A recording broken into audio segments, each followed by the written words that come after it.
네, 안녕하세요. 주식탐정 박탐정입니다. 자, 오늘 두산 에너빌리티 한번 같이 볼 건데요. 지금 두산 에너빌리티한테 가장 핫한 이슈는 총 두 가지가 있죠. 자, 첫 번째는 바로 두산 밥캣, 이 밥캣과 관련된 내용들이고, 두 번째는 체코 원전 관련된 내용이죠. 자, 그래서 이 첫 번째와 두 번째 이야기 드리면서 요 두 가지가 앞으로 두산 에너빌리티 주가에 어떠한 영향을 끼칠 거고, 주가 어떻게 흘러가게 될 건지, 그리고 그 과정에서 여러분들은 어떻게 대응을 해야 할지 말씀을 드리면서 최종적으로는 이 종목에 대한 매도가, 얼마에 매도를 해야 될지 말씀을 드려보도록 하겠습니다. 자, 그리고 마지막에는 제가 여러분들 위해서 단기 급등주 준비해 왔으니까 이 종목도 반드시 받아가셔서 쏠쏠하게 수익들 챙겨가시면 좋을 것 같습니다. 뭐 자랑은 아니지만 최근에 펩트론 영상에서 제가 패치형 비만 치료제 관련주로 이제 추천을 드렸던 라파스 같은 경우는 저도 굉장히 놀랄 정도의 미친 듯한 상승이 나왔어요. 제가 이제 9,870원 정도의 말씀을 드렸었는데, 자, 이 종목 오늘자로 25,550원을 돌파하면서 여기 보신 바와 같이 158.41%의 수익을 기록하고 있습니다. 자, 솔직히 말하면 저도 놀랄 정도였어요. 물론 이제 이만큼은 아니지만 그래도 이만큼의 버금가는 괜찮은 종목 준비해 왔으니까 이 단기 급등주 기대하셔도 좋을 것 같고, 당연히 무료니까 여러분들 부담 갖지 마시고 받아가시기 바랍니다. 자, 그런데 이렇게 매일같이 괜찮은 종목들 여러분들 위해서 발굴해서 전달드리고 있는 저 박 대표, 좀 힘내라는 의미에서 댓글에 응원 한마디씩 달아주시면 정말로 감사할 것 같습니다. 자, 그리고 구독이랑 좋아요도 잊지 말고 한 번씩 꾹꾹 눌러주시면 감사할 것 같아요. 아시겠죠? 자, 그러면 일단 두산 밥캣 얘기부터 한번 드려보겠습니다. 일단 두산 에너빌리티 자회사로 있었죠, 밥캣이. 그리고 이 밥캣은 캐시카우예요. 그만큼 현금 창출 능력이 굉장히 뛰어났었어요. 1조 원씩 이제 현금을 만들어냈었는데, 이랬던 회사를 갑자기 두산 로보틱스로 옮긴다고 합니다. 심지어 이 교환 비율도 말도 안 되는 수준이에요. 에너빌리티 100주를 갖고 있으면 로보틱스 3주를 받을 수 있습니다. 정말 말도 안 되는 수준이고 악재가 맞죠, 여러분들. 이게 두산 그룹 차원에서 밥캣에 대한 지배력을 강화하기 위한 거예요. 자, 그런데 이거는 그룹사 입장에선 좋겠지만 우리 주주님들한테는 안 좋은 거죠, 당연히. 악재가 맞습니다. 정말 안 좋은 행위고 악재가 맞아요. 자, 다만 제가 우리 에너빌리티 가족 여러분들에게 드리고 싶은 말씀은, 악재는 맞지만 우리 두산 에너빌리티 투자할 때 물론 이제 밥킷을 보고 하신 분들도 많을 거예요. 하지만 대부분은 이 원전이란 이유 때문에 아마 에너빌리티에 투자를 하신 분들이 더 많을 거예요. 그리고 실제로 현재 주가를 끌어올리는 모멘텀조차도 원전이 맞습니다. 자, 때문에 제가 처음에 그 이야기가 나왔을 때 뭐라 말씀드렸죠? 자, 악재가 맞긴 하지만 두산 밥켓으로 인한 하락 어느 정도 제한적일 거다. 너무 걱정하실 필요 없다. 정말 많이 하락이 나오더라도 2만 원 부근에서 지지받고 반등이 나와줄 거다 라고 말씀을 드렸는데, 자, 정확하게 이 부근에서 지지받고 반등 나왔죠. 자, 심지어 이제는 2만 1,000원, 현재 이제 주식 매수 청구권 가격이 2890원이죠. 이 2890원 밑에서는 매수해도 이득이겠다 라는 의견이 강하기 때문에 현재 이 구간, 즉 이제 2만 1,000원 구간, 이 구간이 아주 강력한 지지 라인이 되었어요. 그래서 보시면 오늘도 이 부분에서 정확하게 아래꼬리 말아 올린 모습 확인이 됩니다. 자, 그래서 여러분들이 악재는 맞고 나쁜 짓이 맞지만 일단은 두산 에너빌리티 가족 여러분들은 원전 이슈에 조금 더 집중을 하는 게 맞을 것 같아요. 자, 그리고 오늘 이 체코 원전 우선 협상 대상자 요거에 대한 발표가 좀 미뤄졌습니다. 원래는 이제 현지 시간 기준으로 7월 17일이 좀 예상이 되었었죠.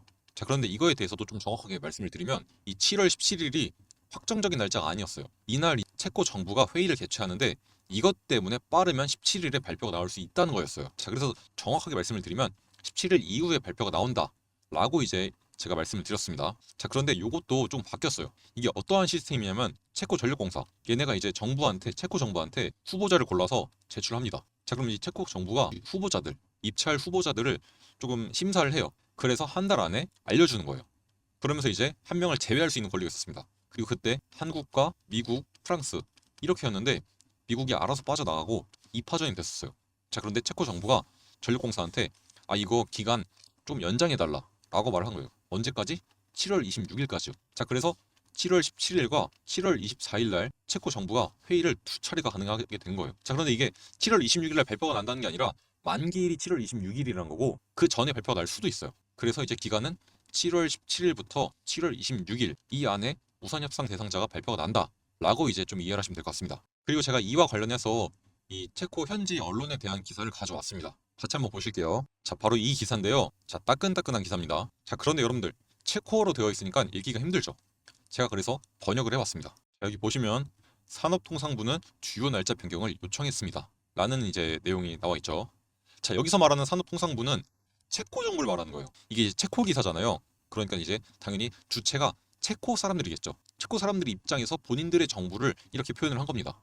요거 이제 오해의 소지 없도록 이제 좀 한번 잡아드린 거고, 그래서 이제 체코 전력공사에서 요거 날짜 변경을 동의했다는 내용이에요. 쭉 보시면 여기서 중요한 내용이 나와 있죠. 자, 현재 입찰자 EDF는 프랑스고 KHMP는 이제 한국의 한수원입니다. 그래서 입찰자 중 한 명이 탈락하게 된다면 체코 전력공사가 추천한 입찰자가 될 것이다. 근데 이게 EDF가 될지 한수원이 될지는 불분명하다. 다만 한수원의 제안이 더 저렴할 것이라는 추측이 있다.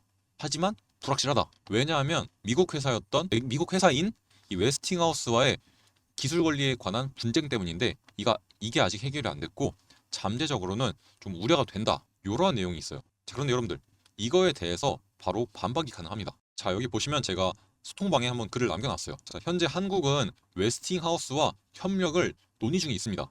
그리고 한국을 소송할 자격이 없는 상황이에요. 왜냐하면 미국 법원이 한국의 손을 들어줬어요.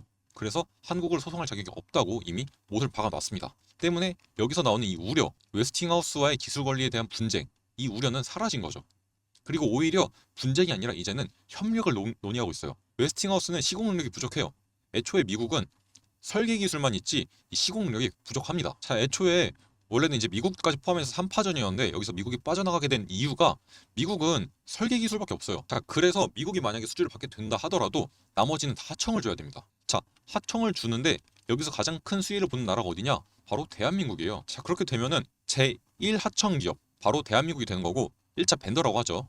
그리고 체코 기업들은 여기서 2차 벤더가 되는 겁니다. 자, 그럼 체코 정부 입장에서는 미국이 수주를 받게 된다면 원전 건설 자본 대비해서 경제 효과가 매우 떨어지게 돼요. 그리고 이제 웨스팅하우스가 갖고 있는 이 원천 기술이란 게 체코가 원하는 대형 원전과는 좀 거리가 멉니다. 체코 같은 경우는 이제 1기가와트 이상의 좀 대형 원전들 이런 거에 대한 걸 원하는데 이 웨스팅하우스가 갖고 있는 설계 기술은 이 1기가와트가 넘는 그러한 원전들에 대한 기술이 아니에요. 자, 이것 때문에 이제 미국이 제외가 된 거고, 자, 그러면 한국과 프랑스 이 둘을 비교해 보면 이 둘은 스스로 건설도 할 수 있고 원전을 거기에 이제 관련된 터빈, 배관 이런 것들에 대한 설계 기술도 전부 가지고 있습니다. 그리고 결정적으로 체코 정부가 정확하게 원하는 것은 첫 번째 이 원전에 대한 기술 이전이고요. 두 번째는 자국 산업에 대한 부흥이에요. 쉽게 말해서 해외든 뭐 같은 EU 국가든 본인들한테 이 원전에 대한 기술을 좀 전수를 해주고 본인 나라에 있는 기업들이 좀 잘 되게 도와줬으면 좋겠다라는 거죠. 이 두 개를 못하기 때문에 미국이 이제 소위 말하는 나가리가 된 거고, 한국과 프랑스는 이 두 가지가 가능하긴 합니다. 자, 그런데 여러분들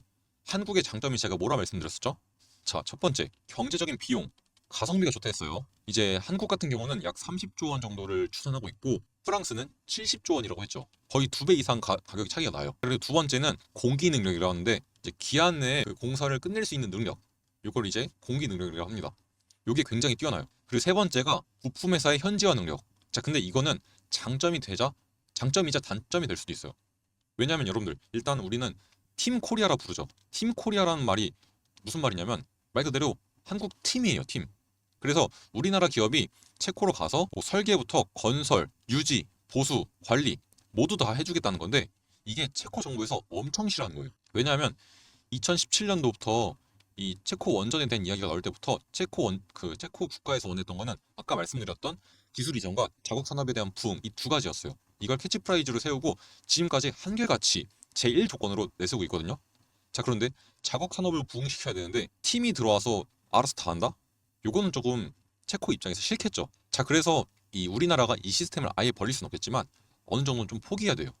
그래서 실제로 수주 활동하는 분들의 이야기를 들어보면 이 부분을 일정 부분 포기한다고 합니다. 또 게다가 이제 원자력 같은 경우는 이런 말이 있어요. 가장 정치적인 에너지이다. 게다가 이제 국가 안보랑도 가장 밀접한 에너지이기도 합니다. 심지어 체코 정부도 이번 입찰 경제적인 측면과 국가 안보적인 측면 이 두 가지를 가장 우선시로 고려해서 선정을 한다고 했어요. 물론 이제 경제적인 측면만 생각해 본다면 당연히 한국이 되겠죠.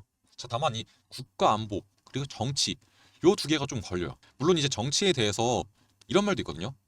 프랑스의 EDF가 러시아와 좀 밀접한 관련이 있다. 특히 러시아에 있는 국영 기업 중에서 로사툼이라고 있어요. 이 기업과 굉장히 밀접한 관계가 있어요. 이 EDF와 로사툼의 좀 협력 관계는 이제 1990년대 말부터 2000년 초 요때부터 시작이 됐는데 이제 2010년도 요때는 로사툼이랑 EDF 전략적 파트너십까지 체결했어요.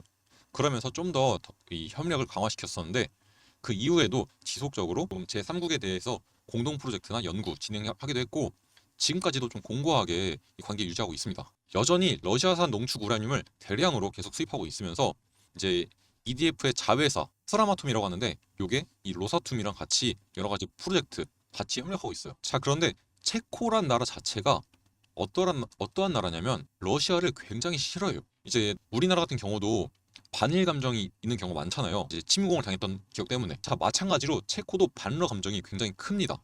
왜냐하면 이 1968년 이때 소련 군대가 체코슬로바키아를 침공했는데 이때 이제 프라하의 봄으로 불리는 민주화 운동을 무력으로 제압합니다. 그래서 이 사건으로 체코인들이 엄청나게 반러 감정이 생겼어요. 그리고 이 이후에도 2014년도에 뭐가 있었죠? 러시아가 크림반도를 병합시켰죠. 이것 때문에 또 반러 감정 더더욱 높아졌고요. 이게 이번 우크라이나 침공 사태로 인해서 더더욱 정점에 달한 상태라는 거죠. 때문에 이제 EDF와 러시아의 협력 관계가 이 체코 입장에서는 당연히 좋게 보일 리가 없겠죠. 자, 이것 때문에 EU고 뭐고 체코가 러시아 싫어하니까 정치 관계 끝났다. 때문에 한국이 유리하다라는 이제 좀 이야기가 있습니다. 저도 처음에는 이것에 대해서 좀 간단하게만 생각해서 그럴 것 같다라고 생각을 했었거든요. 자, 그래서 제가 이 현지에 계신 분들한테 좀 물어봤어요, 직접. 그리고 이제 이 원자력 수주를 하는 이러한 현지가 아니라 그 업계에 계신 분들한테 좀 물어봤었는데 이 프랑스 EDF와 그 러시아의 로사톰 그 협력 관계가 있는 건 맞다. 자, 그런데 이 로사톰이 원자력 분야에 있어서 전 세계적으로 갖는 영향이 엄청 커요.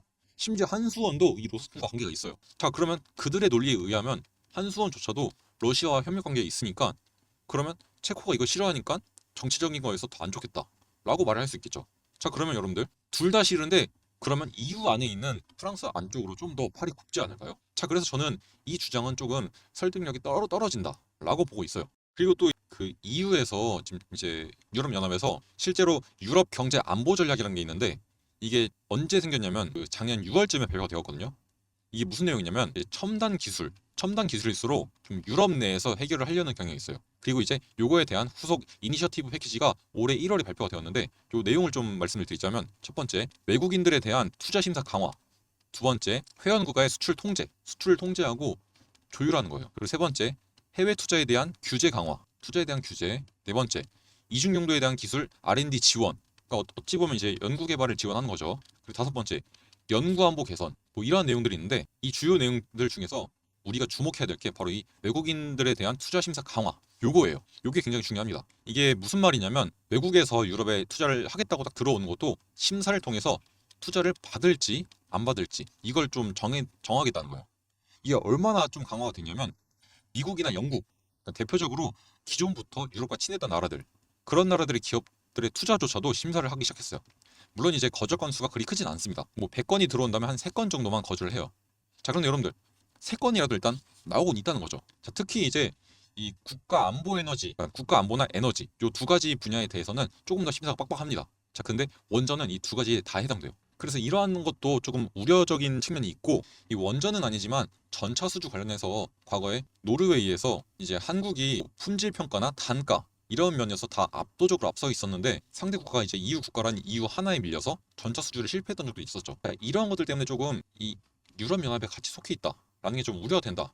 요거는 저도 어느 정도 인정합니다. 저도 이건 좀 우려가 돼요. 자, 그런데 제가 지속적으로 말씀드렸던 거 어찌 됐든 경제적인 측면에서 30조 원과 70조 원 어마어마하게 차이 나죠. 게다가 이제 EU는 총 27개 국가거든요. 이 중에서 7개의 국가가 유로화를 안 쓰고 있습니다. 분명히 이 EU의 유럽연합은 이제 한 나라다, 한 국가다, 가족이다. 이걸 이제 계속 내세우고 있는데 아직까지도 유로화를 사용하지 않고 있는 국가들이 7개가 있어요.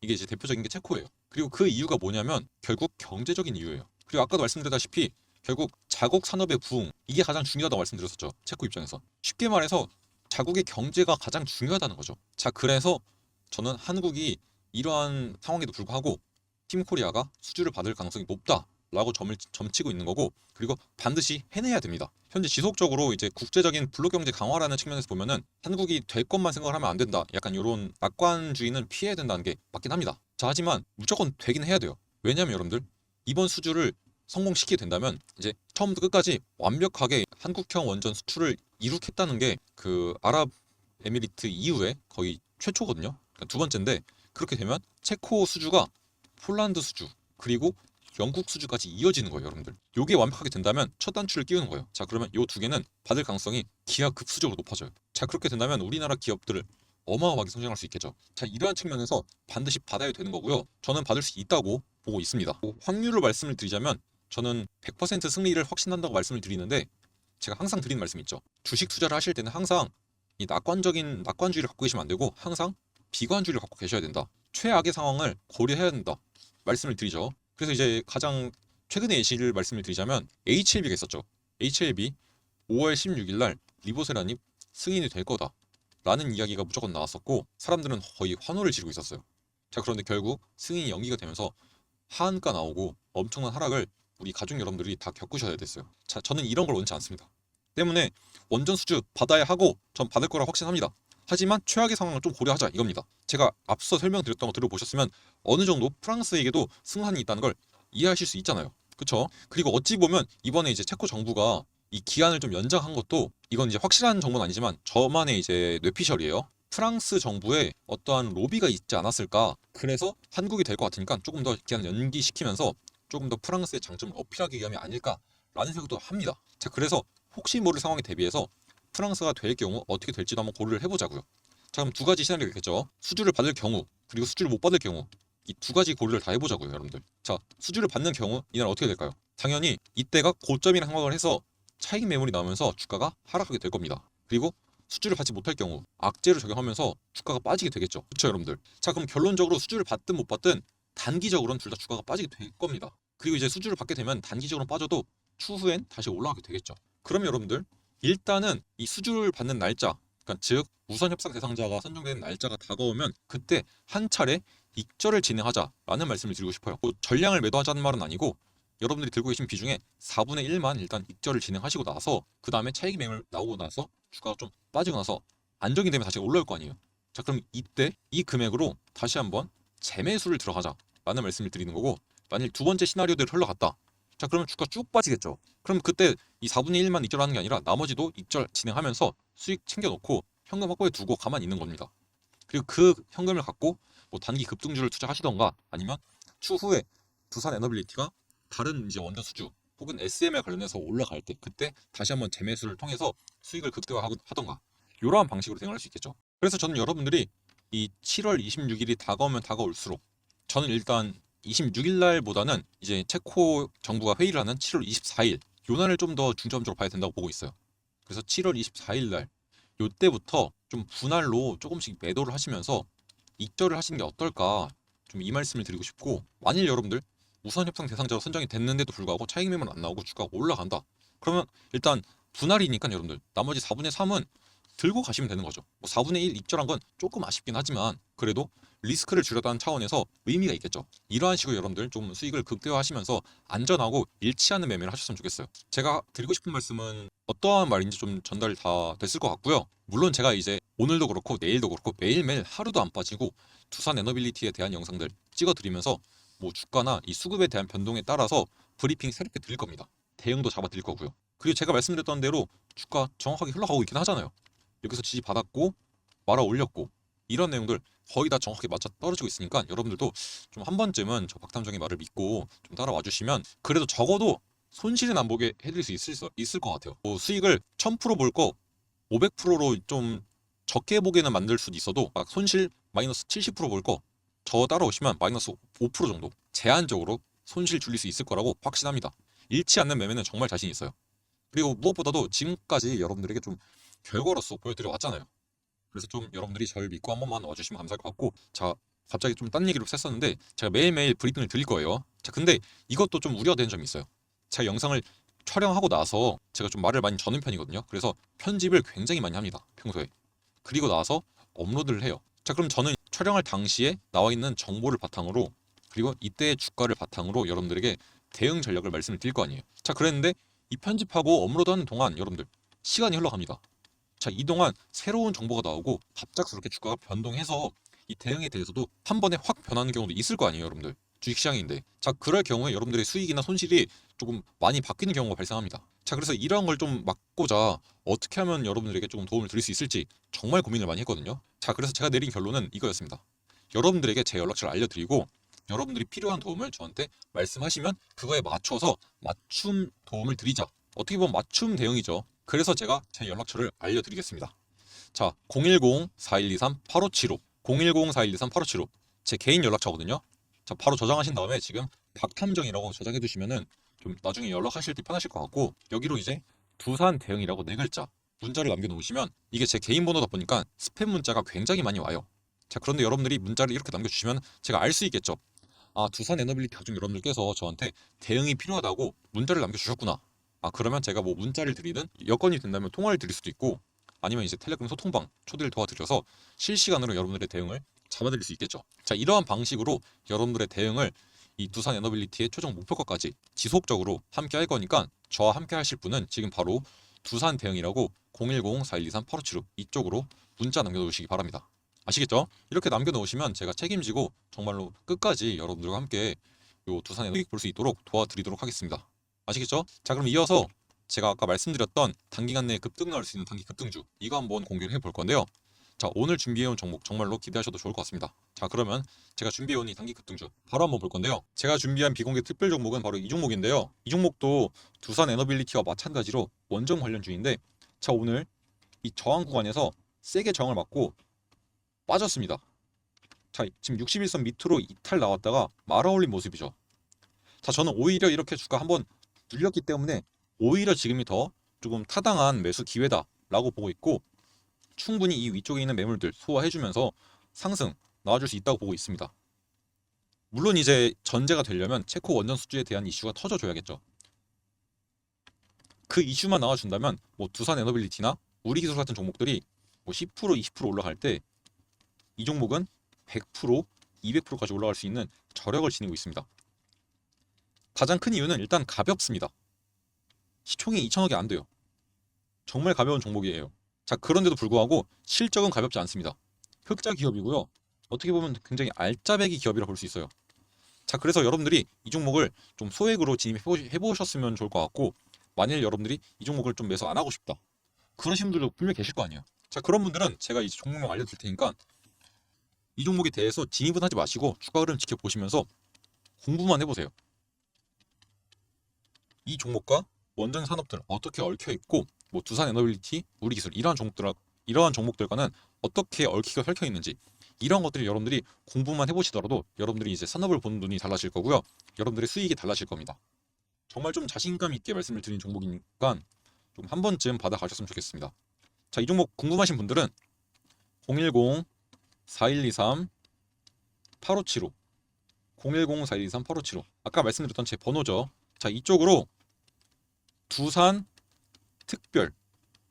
특별이라고 네 글자 문자 남겨 놓으시면, 아, 두산 에너빌리티 가족 여러분들께서 이 특별 종목이 뭔지 궁금하시구나, 제가 바로 알 수 있겠죠. 자, 그럼 특별 종목에 대한 종목명 그리고 타점 함께 말씀을 드릴 거니까 바로 받아가신 다음에 이 종목에 대해서 소액으로 진입을 해보시던가, 혹은 공부해보셔서 여러분들의 이제 앞으로 수익을 좀 얻어가시는 데 있어서 많은 도움이 되셨으면 좋겠습니다. 아시겠죠?